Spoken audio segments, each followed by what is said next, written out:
far too often, LGBTQ plus business owners believe they have to choose between authenticity and being successful. Through these real-life stories, LGBTQ plus listeners aspiring for success can gain valuable insights to navigate their path to being both queer and successful.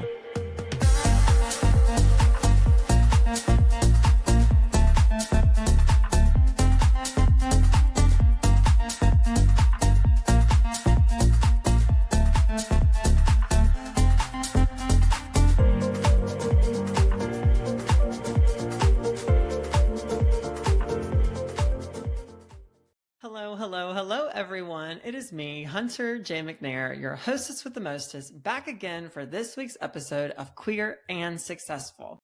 Now, on the Successful Call this week, we actually had Melissa Martin returning to the podcast to talk about how she has taken events into her business and increased the production of her business by 25% last year and by a projected 54% in 2025. If you're not taking part in the weekly call every Monday at 4 p.m. Eastern, you're missing out. You can join the call and participate in these live at successfulcall.com. Now, without further ado, take a listen. Hello, everyone. Welcome back to Successful Call. It's me, Hunter McNair, and I am going to obviously allow people to keep trickling into the call. Just as a reminder to keep yourselves muted as me and Melissa have the conversation. And at the end, we'll share some ahas and allow you all to ask questions. Hopefully everyone really enjoyed Julia Lachey last week, and there was a lot of value there. I know that Melissa is going to be even more value for you all, and I appreciate you all being here. So without further ado, Melissa, why don't you introduce yourself to everyone? Okay, for sure. Well, thanks for having me on. I feel honored and a little intimidated to follow Julia Lachey, and I think Hudson's next week, so I'm like, wow, okay. I'm Melissa Martin. I am in Wilmington, North Carolina, so on the coast, lifelong local here. I own and operate Harpo Properties, which is a real estate company or real estate team within Keller Williams. You can see Harpo right here behind me. He's one of the 3 dogs I lost in 2019 to blue-green algae poisoning. I took my dogs to play one evening. They were chasing a ball. The ball grabbed the algae. They all died within a few hours, and Harpo and I were a therapy team. I was only licensed in real estate for referrals at the time. So after my world was turned upside down, I enrolled in Bold at Keller Williams. They had encouraged me to do that. I did, and it changed my life. It changed my mindset, and I sold 14 homes in that 7 weeks. And I was like, or put 14 homes under contract in that 7 weeks. And so I was like, well, I might be okay, kind of good at this. I should do it. And so from there, that was in 2019. And so here we are now. I have a team, and we've just continued to grow year over year. And with every home sold, we save a dog in a shelter in Harpo's memory. Yeah. Yeah, you've shared that story with me before about losing Harpo and then taking kind of that loss and turning it into something that's actually been really beautiful for not only your business, but really your community as well, right? Yeah, for sure. Now, you're obviously known for a strong community involvement, right? Can Yeah. you share some of the most impactful community events that you've done? Because obviously today we're talking about how you have done these epic events that have really allowed your business to skyrocket over the last few years. It's so funny. Like, I never really thought of it as business building. It's just what I do, right? I'm a connector and I love to be in the community. And so we've done a lot of small micro events and never even realized they were micro events until my coach told me they were micro events. I really feel like our biggest and best events, as far as like brand recognition and people learning who we are, is our holiday light fight. And I know we're going to talk about this a little bit, but this is a great way for us, A, to have brand recognition because our signs are all over town. We have maps and of the lights, and we'll go into that more. But this is a huge give back for us. I'm very thankful that I'm in a place in my business now where I can't afford to make donations to things, and so that's a big portion of our mission. And we, in turn, whoever wins, we do a big give back to a nonprofit of their choice. And so it really gets the community involved. And from that, we've had people call us, hey, come list my house, or hey, my daughter wants to buy a house, or, that's been probably our biggest impact as far as biggest reach. Um, the thing that is probably nearest and dearest to my heart would be our home buying seminars. And we are in the process of one right now, and I think we already have 28 people registered for that one, or it's pretty close. But that we call it HomeWise, and that's where we get people to come in, and typically first time home buyers. And I just love walking that path with them. It's educational, and we provide them with resources and things that have our brand. We are all about our brand. I know you're going to talk about that a little bit, but they get our branding and they sit with us and they learn about us, and we just walk the journey with them. And we have helped, I think last year we helped 12 first-time home buyers just from having 3 seminars. I mean, we've barely even skimmed the surface of what you do for events, and I think you've already named like four that, Sorry. that your team is doing. Like, is this truly like, are events truly like the one thing that your team does to generate business? Yeah, I would say, I mean, definitely database. I'm from here originally, so I have a large database. I have a very big reach. When I lost Harpo, that was a huge loss in my entire community because we were a therapy team. So in that aspect, people already know me. I would say the majority like me, but and most trust me even if they don't like me. So that's probably that would be my niche. Is my database is definitely where the money is, right? Like that's where I really work. But those people are the people that help me with the events because they're the people I call and say, "Hey, I'm having this event. Who do you know that needs to come?" And Mm. so the events are my value add. The events are the thing that I can call and say, "Hey, this is what is happening. I want you to be my guest." Or, "Hey, this is what I'm doing. Who do you know that would benefit from this?" So the events are the thing that we are able to call about. And plus, I like to have fun. If it's not fun, I'm not going to do it. And the events are fun. Well, and that's the thing is you're using something that is really a funnel for you to connect with more people, Yep. simply, right? Mhm. Now, I think it was last year I have here that you added 2,400 people to your database just from events. Over 2,400. It was 2,748. I That's went a back lot of and math. counted. It's a lot of math for a Monday. That's I know, right? a lot of It math took for me a Monday. minute. I mean, what strategies were you using to actually do that? Because like a lot of people think of events, right? And they're just like, oh, I'll just put like a little thing on, and they're not necessarily intentional or purposeful. And I have to know like what are those intentional things that you're doing to gain that many people? I'll tell you. So, and it may be more than that. So, I did a quick pool. I am not the brains behind the numbers of my team. Like, I have a director of ops who does all that. But I'll tell you just real quick. We did a puppy kissing booth that gave us 38 names.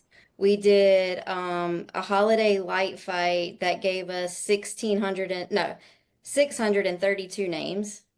We Mm. did a giveaway, y'all, that blew our mind. It was around the holidays. We got 1,491 names from that in the course of 7 days. I'm telling you, Mm. every day we logged in, we're like, oh my God, I hope we get to talk about this event because it was so good. We did a Pride Pizza and Pinball event. That was 17 people, but out of that 17, we have been connected with so many other people. Here's the other thing when you do these events, people share you. And so you start, I was taking some real estate signs out of my car and somebody across the street came running over and was like, "Oh my God, I saw that you did a Pride Pizza and Pinball event. You need to meet my friends who live here." Okay, cool. We did a kitten yoga. We're not even a kitten team, we're a dog team, but we did kitten yoga. I Um, want to do kitten yoga. oh Send me my the God. system. I'm allergic to kittens. I was ruined for the rest. I'm allergic to cats, so I was ruined the Yeah. rest of the day, but whatever. That one got 26 people. Home-wise, we got 41 people. We did a reverse bold. We did 2 reverse bowls last year, 478 people.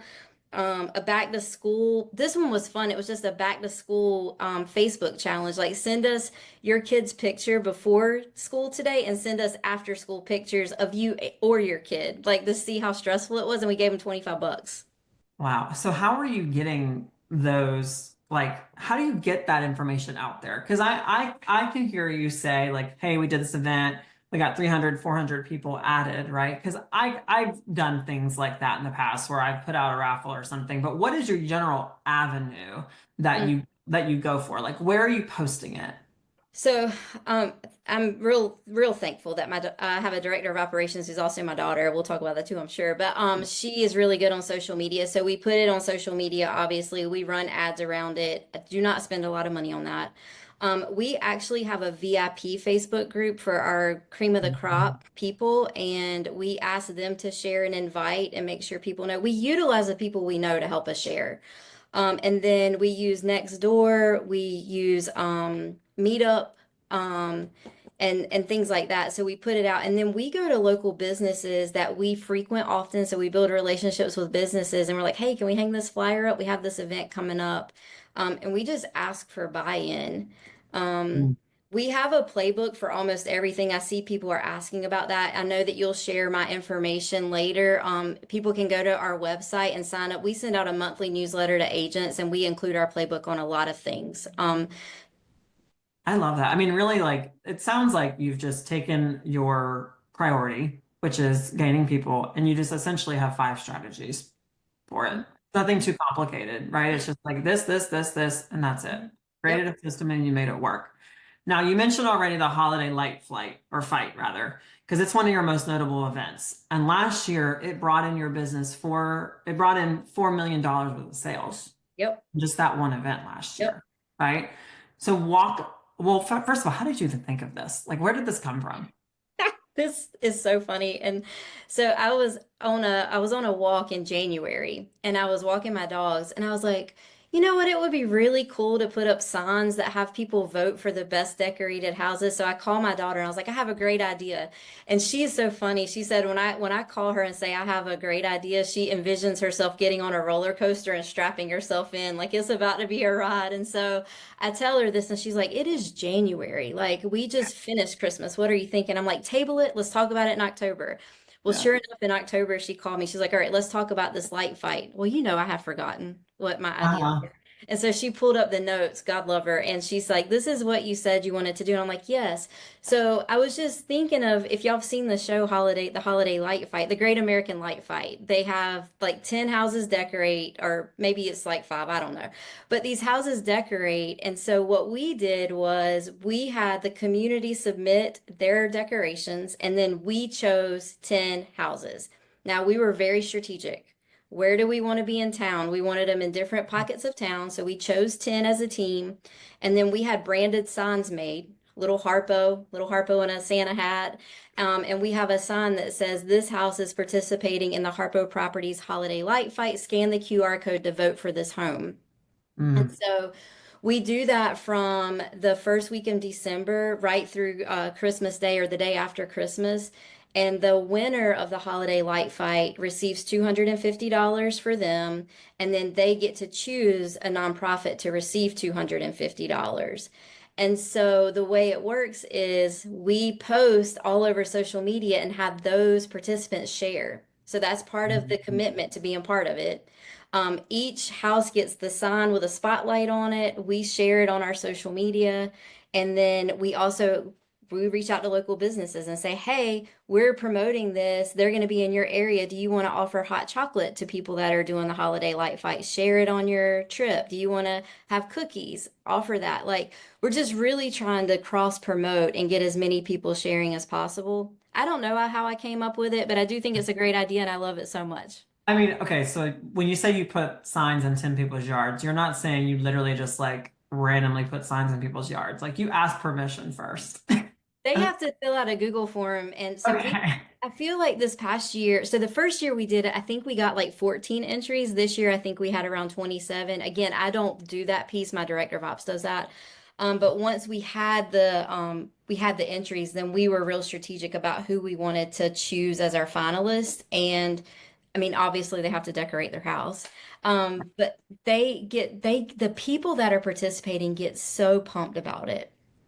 I mean, listen, I mean, if have you ever seen my house at the Yeah. holidays? I mean, it's one of those things, if you're a big holiday light person, you're kind of that person who would want to participate in a holiday light fight, Hmm. right? Like you're going to be that person. Yep. And it's generated so many names for you because I guess people are just driving around and they scan it and they enter and you just get their contact information. Well, yes. So when they sign up, whenever they vote, it captures their name, phone number, email address, their current physical address, and that's pretty much it. And then we call them. Now, I will say the first year we did this, we were not prepared for Mm. all of the response. And so every day we're like, oh my God, how do we call all these people? Like, what do we do? And we did it. It took some time. And while we've had $4 million worth of business in that last year, we have so many nurtures in our pipeline from that. And it is just like a constant staying in touch. It's just a reminder. I'll tell you something else too. When people do something like that and you call them, sometimes people get mad when you call them, right? They're like, "What, Mm. how'd you get my information?" I'm like, "Oh, well, you entered, like you voted. Like we're just calling to say thank you so much.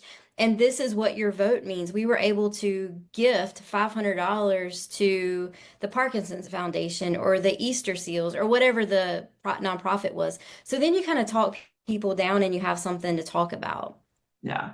So you're literally taking these 2,400 names and calling them up after. Mhm. Wow.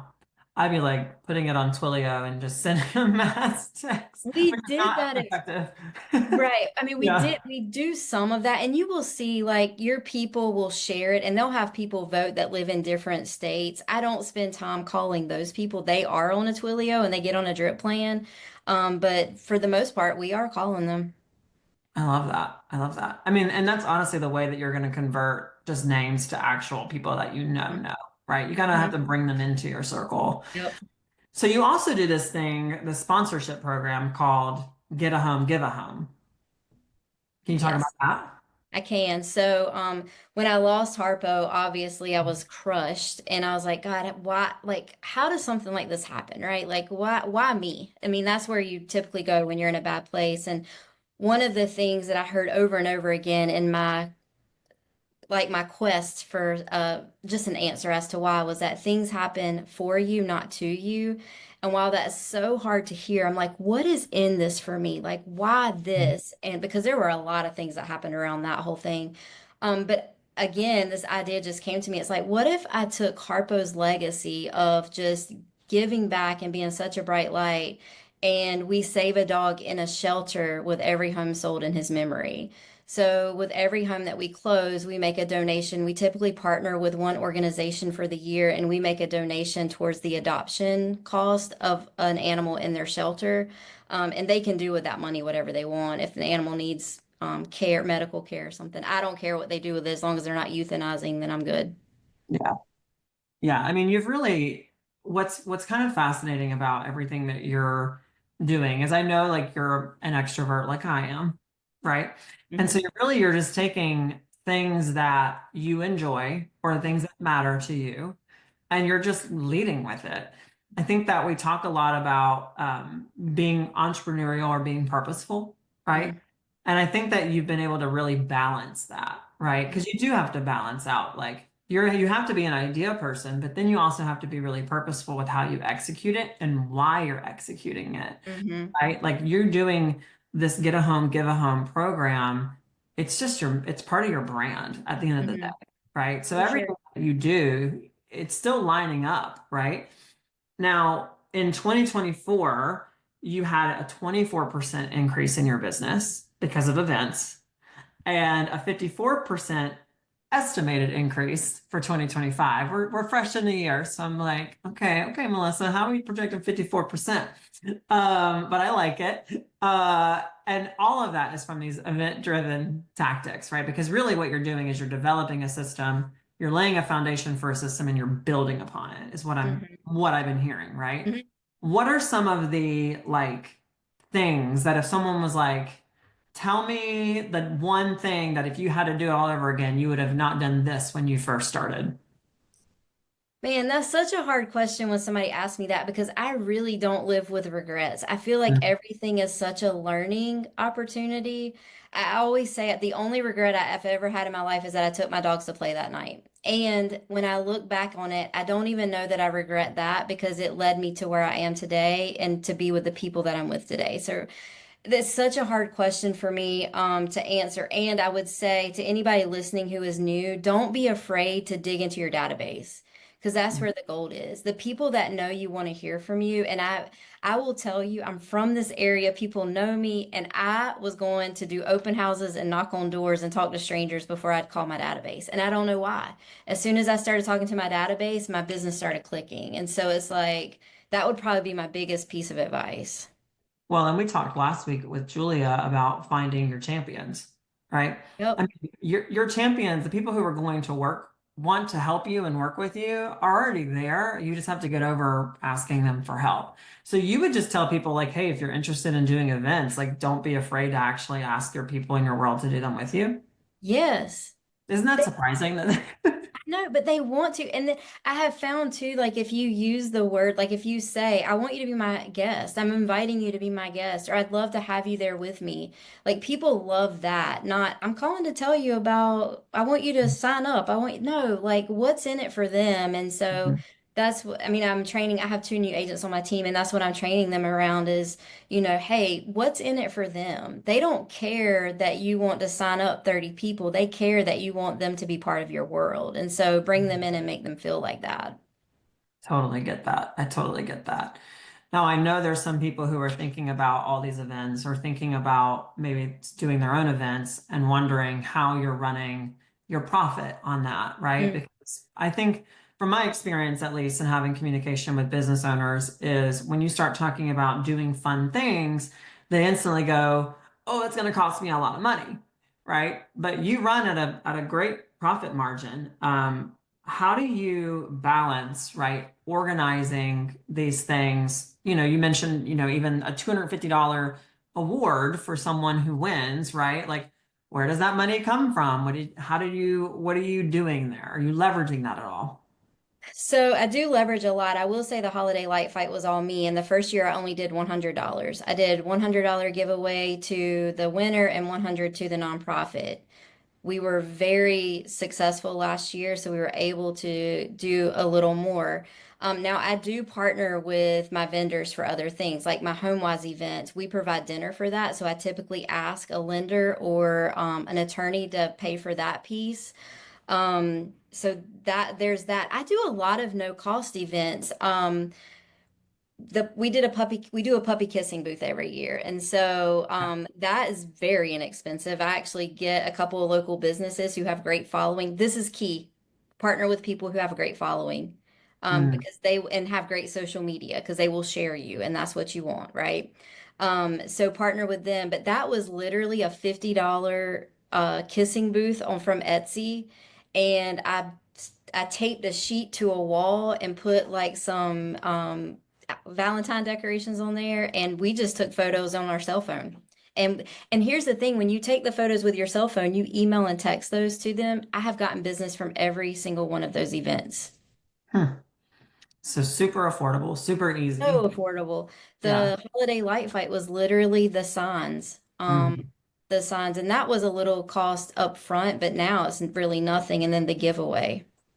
I mean, years ago we did when COVID hit. I don't remember if did you do the Hunter Games? No, I don't even know about this. We did a Hunter Games event on Zoom, and this was back in 2020, so Zoom was like, new for everyone, but it was a rock, paper, scissor competition, best two out of three, and you had to buy in to be a participant, and half the money went to Feeding America, and the other half went to the winner. So it was like this thing we did and like we had like 50 people participate and they had like brackets and all this other fun stuff. And it was completely free and it just raised money for nothing, right? That's so cool. Yeah, I really want to bring that back. I should bring that back. You should. And just the point being, you definitely can be creative like you've been in doing these events for really, really low cost and running at a good margin. Now, I also know that you are a family-owned business. Your Yes. new fiance is your director of sales, and your daughter, as you've mentioned, is your director of operations. How have you really gone about creating authentic and engaging events that resonate with your audience? Is it really all you, or are they like also part of that think tank? Oh, they're definitely part of the think tank. I mean, I will say I bring the big idea, right? Like I bring the, oh my God, we should get people to do a holiday light fight. And Morgan, my director of ops and daughter, she's like, okay, what are going to be the 10 steps for that? And then Mm. Charity is the one that's like, okay, she's the process behind it. Like, okay, well, let's think about this. Like if we are going to put signs out on this day and have voting start on this day, how does this work? And so it's definitely a team effort on that for sure. What I'm hearing is on your Keller Williams personality assessment, you're a high optimism and they're low optimism. Yep. Yeah. Exactly. Morgan is middle and Charity is low. So it's Okay. like, Good and balance. Yeah. it is a balance. And as we've hired new agents, we pull their KPA and we look and see. And so we're looking for people to fill the gaps because if you have too many people like me, holy cow, everybody else will quit. Right. And just for clarity, for what we're really diving into or talking about there, right? When you have someone like myself, like Melissa, who have high optimism, we are usually the big idea people, but we don't necessarily think about how you're actually going to execute it. And you need people who are going to actually break it down. So that sounds like it's been pretty instrumental for you in making sure someone's going to give you that step by step. Be a little bit more skeptical about what your ideas are. That's it. And, you know, with them being family too, like I have to give them permission to push back on me and say, you know, hey, we need to red light this, like cost is too much, or, you know, that's a great idea. And how are we going to follow up or how are we going to execute? And so they do have permission because I never see what's wrong. Like I've had a therapist tell me one time that the only red flags I see are at a circus. I don't recognize anything that I could love that. The I don't only red recognize flags I see anything that are could go there. wrong. I'm just like, oh, it's all good. We're all fine. Well, I think in business you kind of have to have a little bit of that sometimes, right? Like you kind of have to be able to push through things. Otherwise, you are just going to sit still forever. And like I mentioned, the entrepreneurial to purposeful, right? Like it's a balance. It's all Mhm. about finding what the balance is. Now, you also were recognized last year as the top 300 in your area, Yep. right? Two of our three counties. Yeah, I was actually top 100 in one and top 300 in the other. How do you think really like making the decision to dive deep into events and truly making it a foundation of your business has changed your world? Well, it's definitely put us in front of more people. And I mean, here's the thing, like if you put your sign in somebody's yard to vote in a contest that's going to give money to something that needs it, and then you call them and say, "Hey, I'm your local real estate agent of choice," they don't forget you. And so it really is about making those connections where people are going to say your name in the rooms. You know, if you do a puppy kissing booth and you send them a photo of them and their dog and you have your logo on it, they're probably going to put that on social media. They're going to remember you. So I do feel like that's a big piece of it. You know, getting somebody their keys the first time and making a big deal about it. Like those are the things that people, how can you meet people where they are? We're definitely dog centered. We're also LGBTQ involved. And so doing our Pride Pizza pinball event where we provided a safe space for our community to hang out was big. Um, Yeah, and really we shouldn't call these client events, we should call these community events, They right? are. Because you We are don't trying do to. client events. Yeah, yeah. I think there was a big shift away from that. Like, I think people started realizing, like, hey, I can actually scale my business bigger if I open the doors to everyone, right? Yeah. What do you recommend people do to move from just being like entrepreneurial to being purposeful? Like, what are like the three things they need to have to make sure that when they're doing these events, they're actually capturing the data? That is probably that was gonna be my biggest thing is you Hmm. have to capture data. I mean, if you don't, you've just wasted time, right? Like, I mean, unless you just want to go hang out with people, and I do want to hang out with people, and I want to make sure they know who I am. So the first thing is definitely capture. I would say the first thing is have people pre RSVP. So, that's what I call it. Like, hey, I want you to be my guest. I want to save a seat for you. Here's the link to do that, and that's where you capture their name, email, phone number and their address, and if they own or rent. Like always ask, do you own or rent? Because then you have a reason to call, right? Like if I'm doing Hmm. a home buying workshop, I'm calling my renters. Like that's who I'm talking to. So that would be the first thing. The second thing is talking to your people, the people who are saying your names in rooms, and saying, who do you know that needs to be here? Another part of that is look at your key vendors. Like, Who do you take your closings to if you use an attorney? Who do you use for an inspection? I will call my inspector and say, hey, I brought you 47 inspections last year. I don't see that you sent any business to me. If I'm missing that, please let me know. And then, because I will call people out on that. And if they haven't sent me business, I'm like, I tell you what, I'm having a home buying workshop on March the 20th. I'd love to know who you know that needs to be in that room. Because if I'm feeding your family, I would like for you to help me feed mine. Mm. I like that. I think that we know those types of thoughts in our head, right? We tell ourselves that we're like, how can I get someone to support me? But we're not usually as bold enough to be as transparent about it. But I think when you are so committed to what you're doing and who you're helping and the support that you're giving your family, what's off the table when it comes to asking for help? Nothing. Nothing, right? Right. So you're doing these Google Forms, you're capturing this data, and then you're getting them on some type of drip plan, I imagine, after. We are. Yep. They go into our database and based on I mean, everybody goes into our database and they start getting our newsletter. And I always say, hey, you're going to get a newsletter from us the first of every month. Don't unsubscribe. Like Mm, we're not going to spam you. We are literally letting you know what we're doing because we're always doing events like this. Because we want them to know, hey, you came to this event. We're going to give you more. But mm. show up. And so I just go ahead and address it. Don't unsubscribe. You're going to get one newsletter from us a month. You'll get to see what we're doing. We'd love to see you again. You make it sound really simple. You make it sound so simple. And I think it is, right? Like, I think it really is simple. I think it's just not easy. And then people get bogged down by the idea of having to do this whole new system. But like, you're really not recreating anything different. You're just putting them on a 12 direct, which is a monthly mailer every month. You're contacting them. Imagine you're talking to them on the phone at least once a quarter or Oh attempting yeah. to, Mhm. right? Reaching out in some way. You're bringing them in to events where you're getting them in person.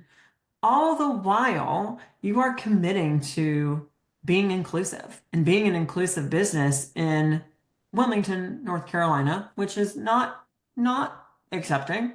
And it's a small town. Yep, Wilmington's great, but we do have some outlying areas that, probably not as welcomed as I would like to be, and that's okay. I mean, the good thing about doing stuff like this is you find out who your people are.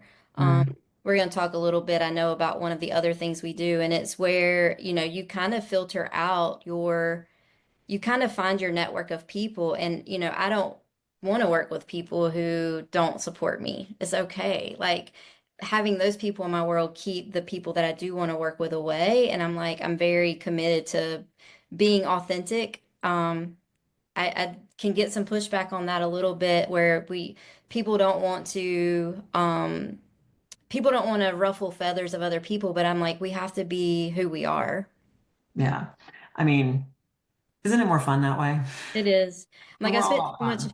I spent too much of my life not being who I am. I'm like, I refuse to do it anymore.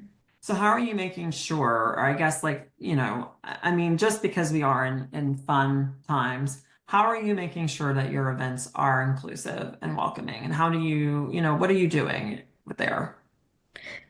I mean, I don't know that I necessarily do that super well. I guess I don't really advertise the events that way. I just portray my team as that way. Like our mission statement is all about being inclusive. What we put on social media is inclusive. We don't hide who we are. You're going to bring up our homebrew chats that we do. That's where my partner, well, fiance now, and we really let people into our life, into our house. And so people Hmm. pretty much know if you're coming to hang with us, it's going to be pretty diverse and inclusive because that's just how we present. Well, what you're saying is it's not something that you hide, but it's also not something that you're like, hey, it's pretty obvious. My fiance works for me. We're holding hands in all of our pictures. We're not hiding in any form or fashion.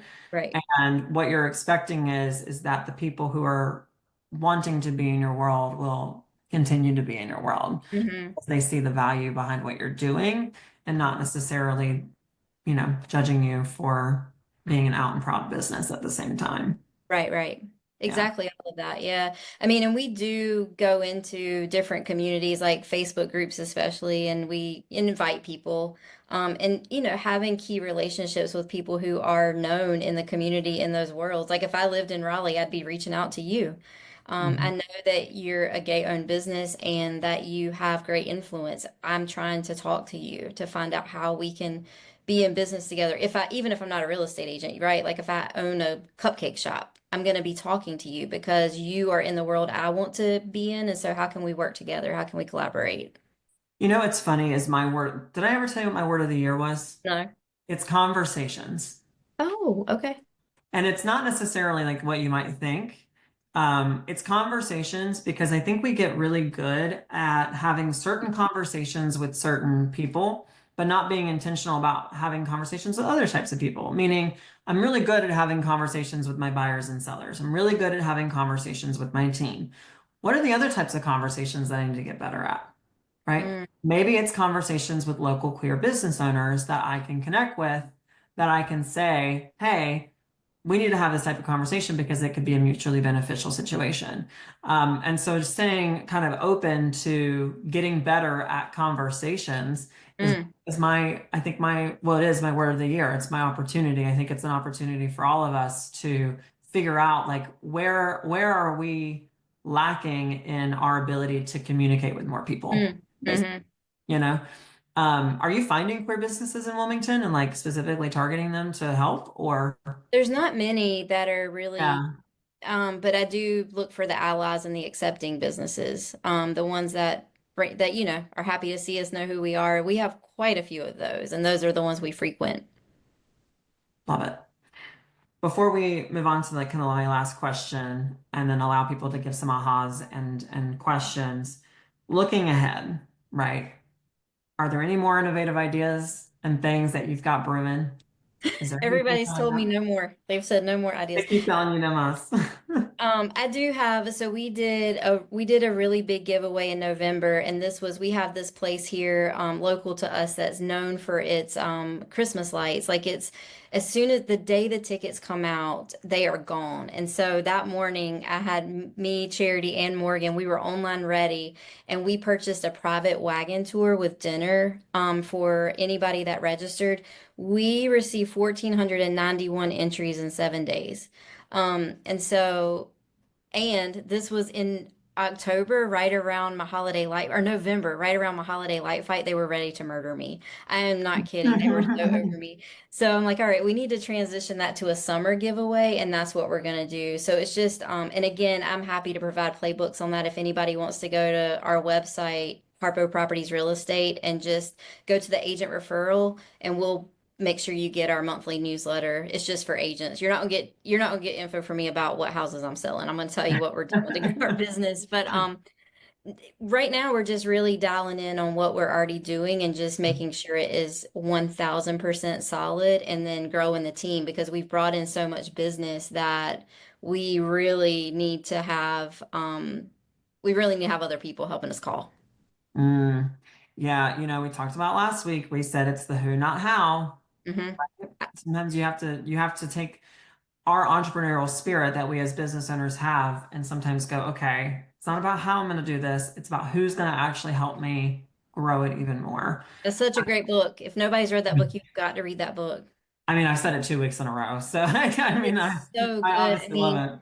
so many people. I didn't even know Morgan was on the call, my director of ops, and here she pops in with the website link. I mean, I'm like, what? Mhm. I mean, it's just that you have to pay for that. It is worth it. It's such an investment, and bringing somebody that on allows you to think bigger and do the things like this. And so, who not how, definitely find the right who's and get them in the right seat. And if you get them and they're not the right seat, get them off.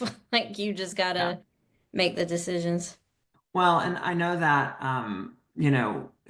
there are going to be people who are like events are a lot, and I probably need to hire beforehand, etc. Don't overthink it, right? We're not telling you to No. go out and hire someone new today, or even like you have to do anything wild. I think it's just I